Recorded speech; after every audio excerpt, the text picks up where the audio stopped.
go try and race and win the Daytona 500.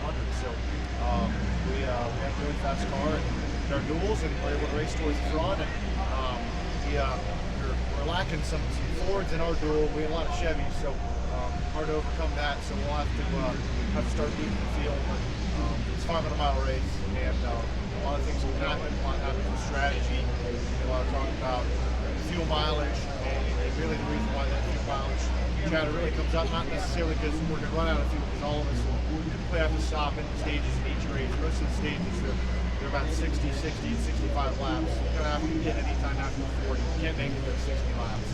So, without a lot of cautions.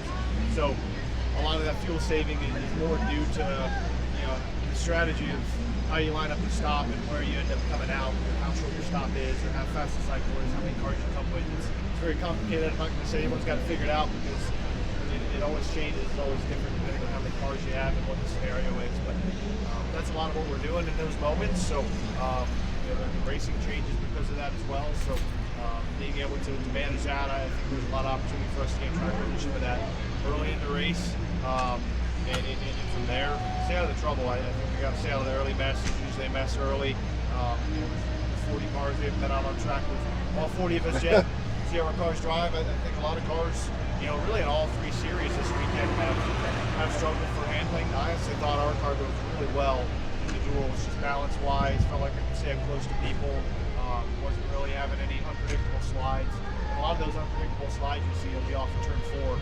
That's kind of where I trigger off the guys who maybe not having good handling in their cars. That's going to be the worst spot.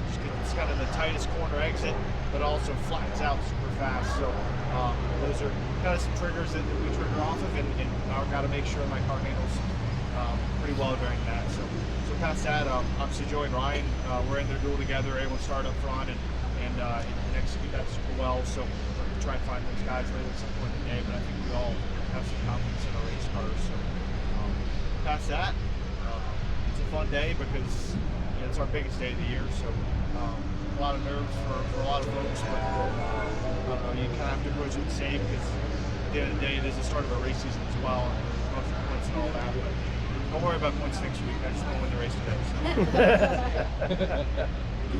So. How's it different from, you won this race previously? Yeah.